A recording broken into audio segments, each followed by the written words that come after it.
Lena vivait dans un petit village paisible, où les journées s'étiraient lentement entre les champs de blé doré et les rivières tranquilles. Son père, un homme simple mais curieux, lui parlait souvent de l'immensité de l'univers et de l'importance de comprendre le monde qui l'entourait. À 8 ans, Lena avait un esprit vif et insatiable, surtout lorsqu'il s'agissait de l'espace. Elle adorait regarder les étoiles la nuit, imaginant des mondes lointains et des créatures célestes qui parcouraient les galaxies. Le ciel nocturne était sa toile de fond préférée, un lieu magique où la science et l'imaginaire se rencontraient. Un après-midi, lors d'une réunion familiale, elle entendit un nom qui attira son attention. Elon Musk, dit son oncle, un grand amateur de science-fiction. Il parlait de SpaceX, des fusées, de la colonisation de Mars. Lena, qui n'avait jamais entendu parler de cet homme, écouta attentivement. Son oncle décrivait Elon Musk comme un visionnaire, un inventeur génial qui allait changer le cours de l'histoire. Lena s'imagina ce qu'il pourrait lui apprendre.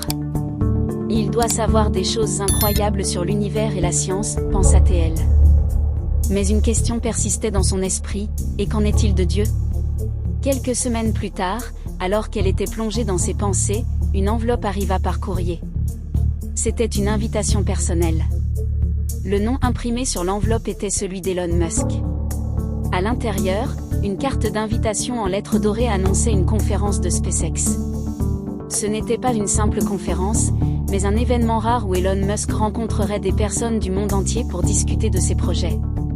Lena, à la fois excitée et abasourdie, comprit que ce serait une occasion unique de poser sa question. Le plus incroyable, c'est que l'invitation était adressée à sa famille. Son père, au début sceptique, se laissa convaincre par l'enthousiasme de Lena.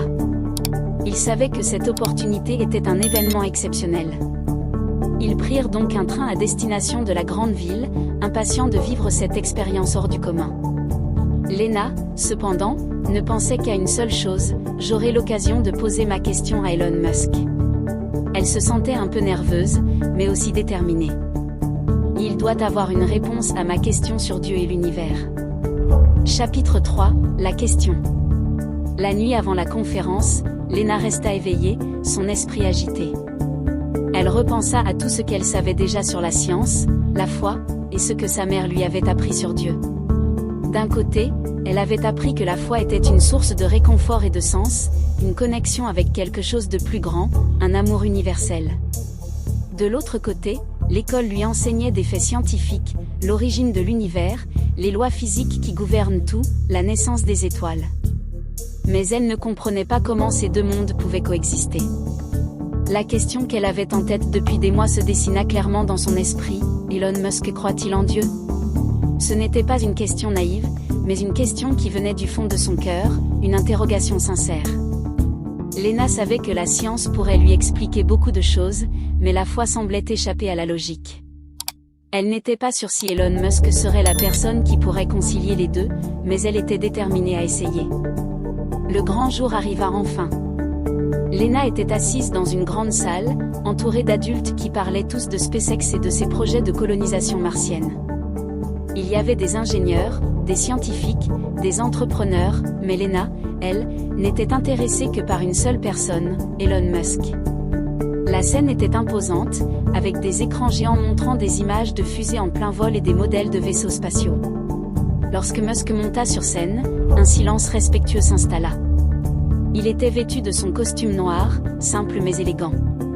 Il parla des avancées de SpaceX, de l'importance de l'exploration spatiale, et de ses rêves de rendre l'humanité multiplanétaire. Lena l'écouta avec attention, admirant l'homme, son charisme et sa passion. Puis, lorsque la session de questions-réponses commença, elle sentit son cœur battre la chamade. La foule était dense, mais elle leva timidement la main. À sa grande surprise, Elon Musk la désigna parmi la foule. Il l'invita à monter sur scène. Lena sentit un mélange de fébrilité et d'excitation. Lorsqu'elle arriva au micro, elle se tourna vers lui, croisant ses yeux pleins d'attention. Innocente.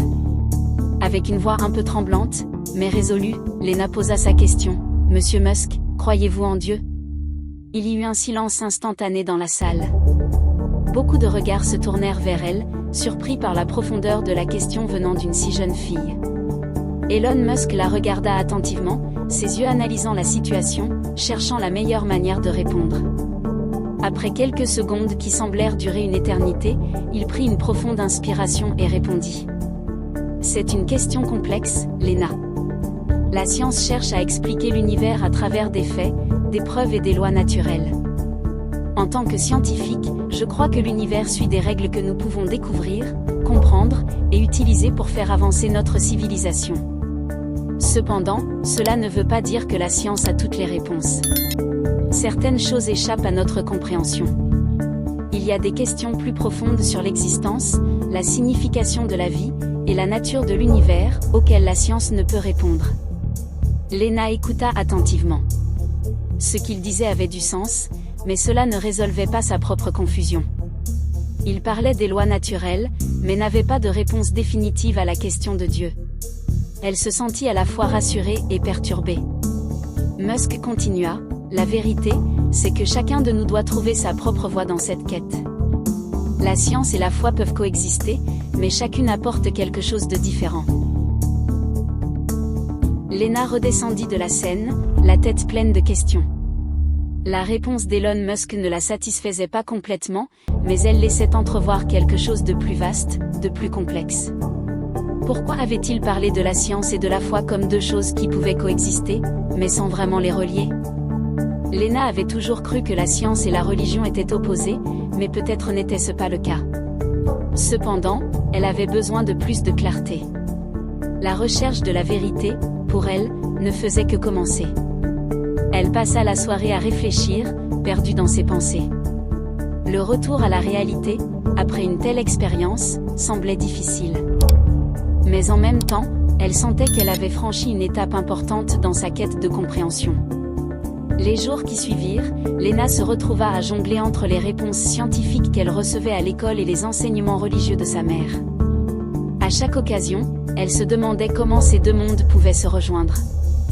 Elle parlait souvent à sa mère de ce qu'elle avait entendu lors de la conférence, mais sa mère, bien que bienveillante, ne semblait pas avoir les réponses exactes. Elle lui expliquait que la foi n'avait pas besoin de preuves scientifiques pour exister. La science peut expliquer comment le monde fonctionne, mais la foi nous donne un sens à ce que nous vivons. Elle nous relie à quelque chose de plus grand que nous, lui disait sa mère. Lena comprenait la logique de sa mère, mais une question demeurait, si Dieu existe, pourquoi est-il impossible de le prouver scientifiquement? Elle se sentait déchirée entre la logique de la science et le mystère de la foi. Lena passa de nombreuses nuits à regarder le ciel, à poser des questions dans son esprit. Elle observait les étoiles et se demandait si Dieu était là, quelque part, dans cette immensité infinie. C'était une nuit d'été particulièrement claire. Les étoiles brillaient comme des milliers de petits diamants, et Lena se sentit connectée à elles d'une manière qu'elle ne pouvait pas expliquer. C'était comme si quelque chose d'invisible et d'inexplicable la guidait. Elle sentit une paix intérieure grandissante. Peut-être que la réponse à ces questions ne venait pas d'un livre, d'une conférence ou même d'une personne. Peut-être que la vérité était ailleurs, dans un endroit plus profond, dans son propre cœur. Cela n'était pas une réponse scientifique, mais une réponse émotionnelle et spirituelle.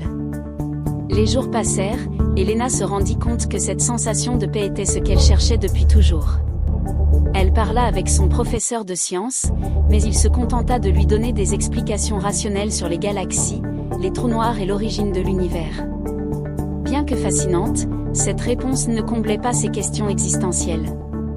Elle se sentait perdue, mais aussi libre. Elle rencontra un jour un vieil homme près du parc, assis sous un arbre. Il semblait être un sage, calme et paisible.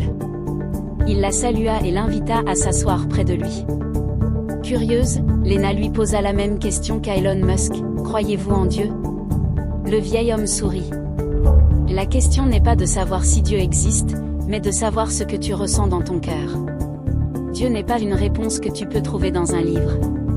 Il est dans ton cœur, dans la manière dont tu vois le monde, dans l'amour que tu donnes et reçois. » Les mots du vieil homme résonnèrent en elle pendant des jours.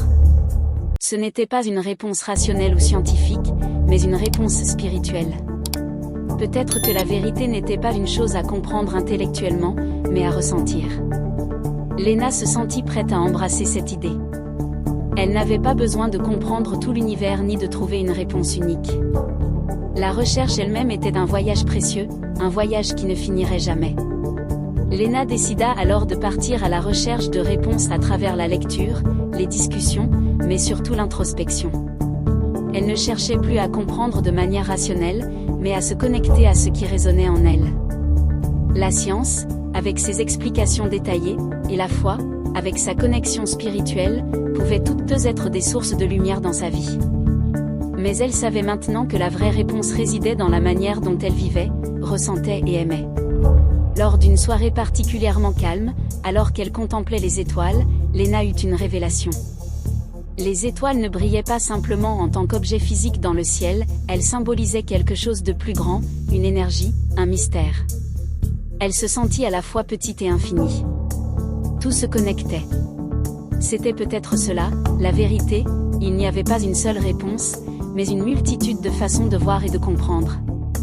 Lena décida d'écrire à Elon Musk, pour lui dire ce qu'elle avait découvert au cours de son voyage intérieur. Elle lui parla de la façon dont la science et la foi pouvaient coexister, même si elles ne se répondaient pas toujours mutuellement. Elle lui demanda si, dans ses moments de solitude et de contemplation, lui aussi ressentait cette connexion avec l'univers qui allait au-delà des faits. Des semaines plus tard, Lena reçut une lettre de la part d'Elon Musk. Il lui répondit qu'il comprenait ses interrogations et qu'il croyait que l'exploration de l'univers, à la fois scientifique et spirituelle, était un voyage sans fin. Peut-être, dit-il, que Dieu n'était pas un concept unique, mais une quête personnelle et universelle. Lena savait que sa recherche était loin d'être terminée. Mais une chose était certaine, la vérité, qu'elle soit scientifique ou spirituelle, se trouvait dans la quête elle-même. Et cela, c'était déjà un début.